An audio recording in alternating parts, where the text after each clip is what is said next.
up there, and she took my great-grandfather and 4 or 5 or 6 other men and brought them to her home and nursed them back to health in her house with her family there. And it was for me, that was a really powerful narrative story. I'm not quite sure what's the right word to use here, but he and then she I think he was there for about 6 weeks. I mean, this was not 3 days and then you're gone. He was very, very sick. He believes she saved his life, and she gave him money to get her home to Michigan, where he was from. And for the rest of his life, he talked about her and that effort, that civilian effort, to save his life. So when I was a young man, I wanted to, after college, I wanted to help veterans. I've never served, not a warrior, never put on a uniform, but I wanted to help those who did. $1 billion a year on mental health care that cannot show any results. I mean, would you? Right? You guys are. You're fucking business. Yeah. So you find one of your important business units isn't producing any movement of the needle at all, and you're going to keep putting money into it? Probably not. Well, that probably comes. I would just suspect that probably comes just like every other branch of the government. That is getting funneled into people's pockets. Yes. And so here we have big government, and we've gone right now down the rabbit hole of the VA, which is cool. There, you could look at many different policies. No accountability for employees, or little accountability for employees, little accountability for management, little accountability for the veterans. And so there's a book called Wounding Warriors, wounding with an ING, as in it's still ongoing. And the subtitle is How Concepts Stolen Valor. Yeah, so the Stolen Valor Act was inspired by and facilitated by a guy named Jud Burkett, who wrote a book titled Stolen Valor in the late 90s. Jud was a Vietnam veteran, and he noticed that just everywhere he looked in the 1980s and 1990s, there were people using the Vietnam veteran status as a way of getting things in society, like the sheriff, advertising for a business, you name it, people who were appearing in episodes of 60 Minutes and such. And he wrote a Freedom of Information Act request to get the records and then document their lives. They weren't even veterans, most of them. That's crazy. And he wrote a book about this. That's a lot more common than people think. It's very common, yes. And it is illegal now to do that, and it's illegal to wear medals you didn't earn, or to represent medals you didn't earn. But so Jim Burkett and I became friends in Hawaii, but I got recruited away to Baylor College of Medicine in Houston to be director of research programs at the Menninger Clinic, which is a very famous old psychiatric hospital. It used to be in Topeka, Kansas, and had now, just a couple years prior, had moved to and affiliated with Baylor College of Medicine. So I was a tenured professor at BCM, and I was director of research at this hospital. And so I moved to Houston, worked there for 6 months. Some shit happened. The economy changed. The research budget, as a result, changed. No harm, no foul. I wasn't, really good terms with everybody, but I decided to go back to my former job at the University of Hawaii. And when I did that, my immediate, I don't know what happened to them. It kind of rekindled some of my childhood experiences. One of my favorite babysitters, when I was about 11, was a Vietnamese man studying in the U.S. and in I don't remember what year it was, but he went home as the country was falling to the North Vietnamese. He went home to be with his wife and his children. He was working on a dissertation at Mizzou, University of Missouri, right down the road. And he went home, probably mid-30s, went home and was picked up and murdered, executed by the North Vietnamese government.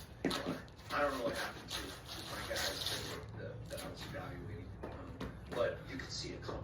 They knew what was happening. They knew what was coming. They were terrified. They were absolutely terrified, and they were.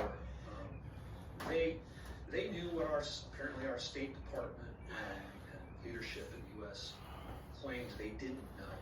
We were saying, oh, everything will be fine. The Afghan government will hold.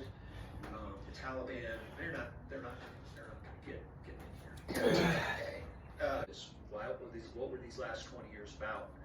And it's not just that their sacrifice was, some of them feel that their sacrifice was wasted, but also asking the question of why did we lose so many of our brothers, both Americans and our allied forces and our local forces. So that demoralization is something that I don't think most Americans see or are aware of, because our society is just so removed from the realities of our military and men and women that serve. Considering what's going on, I mean, it makes sense you would demoralize the military first or the veterans first. You know, when you create a situation, let's just be real, like January 6th, where they say it's something that it really isn't, and then you do the Afghanistan withdrawal right after that, that's going to be very demoralizing on any of the veterans who serve. Yeah, for sure. So, dude, you have just a cap.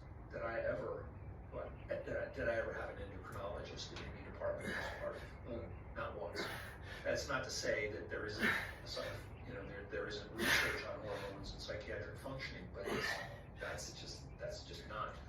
Do you think the opinion of like, I feel like society has changed their viewpoint on things like hormone replacement therapy or just monitoring hormones over the last 20 years. You know, I can remember, when I was younger, how villainized testosterone was, right? And I am of the opinion that it's villainized intentionally to keep men in a weak state, quite honestly. I think it's done for control. Well, sorry to interrupt, but let me just say, the American Psychological Association put out guidelines about 5 or 6 years ago. Guidelines for... Oh, absolutely. That's not what we're saying. Absolutely. Yeah, but, it's become a badge of honor, dude. There's real trauma, like going to war and having to do, things that are necessary, and there's losing your stuffed animal when you're fucking 3 and you're still crying about it. Yeah. Like, there's a difference. Yeah. There's a difference. There is. I mean, what message are we sending our veterans when we say to a veteran, congratulations, you have PTSD, you're fucked for life, you're going to get disability. You're 100% disability. Go home, be a psychiatric invalid forever. And deal with this shit. And Yeah, because they're not getting better. Yeah. And I mean, what's the most important thing for a person to feel alive, healthy and vigorous? It is having a sense of purpose. Just to call somebody an invalid and tell them they're done being productive members of society forever, we've just stripped them of their manhood in a sense. We've taken away their mission and purpose and their structure, their daily structure. So that's tragic. yeah, Wonder why we have so many veteran suicides. no shit. Or, the biggest mental health crisis of all time. Well, we're enabling it because it's a massive fucking business. It's like almost 400, man. That's a great song. That's the first. Seek and Destroy. Yeah, that's the first Seek and Metallica album Destroy. I listened to. It was their first. Me too. First album. Yeah. It was just like. Sounds like it's recorded in a garage. I feel like this is just like the best dialogue. You walk in his office, you play a fucking... Bro, we talk every week. we talk every week for at least an hour. That's awesome. Yeah. I think this sounds funny, but I listen to heavy metal when I'm trying to work deeply. So when I'm writing, when I'm trying to think, this is what I go to. Yeah. I mean, sometimes jazz, sometimes classical. Yeah. But if I really want to get in the zone and be productive, It's funny. I'm Channel 2. That's a good channel. I can do a little beam work. Yeah, bro. It's good stuff. Makes you feel classy. It does. Yeah. Tricks me. I was listening to Chet Baker this morning on the ride in. He's a trumpeter, smooth, cool jazz, but he did a little crooning, so he did a little singing as well as. Yeah, I like all music too, man. There's really not much I don't like. Yeah. So what do you play? What kind of music when you're playing? Same thing, a little bit of everything, man. I'm a self-taught, but I can do some classical. Do classical, more pop hits. You know, Little country. I do a little country, yeah. Hey, just simple, man. Yeah. Leonard Skinner. Yeah. I do everything, man. Yeah. That's good. It's good shit. I had no idea. We had the Black Rifle Coffee guys on the show, and we were hanging out at the house afterwards. Maydays were sent out. They recovered the flight. You see a truck just went across the bridge. Yeah, Just right over. so one thing to notice here, so during this whole time while they're going, and they were able to confirm this with the black boxes that were recovered. Now, there's some interesting things with the black box, but so the bridge was under construction. So you can see lights like right here, Those pillar lights. no, those are vehicles. Those are construction worker vehicles. The bridge was getting worked on. So the one of the lanes going, They were on the bridge. We're on there. And so this entire time that it's losing communication, they already started the notification process, which is why there wasn't as many or more people on the bridge that went under, because they were able to start closing down. They were both lanes. stopping traffic. Correct.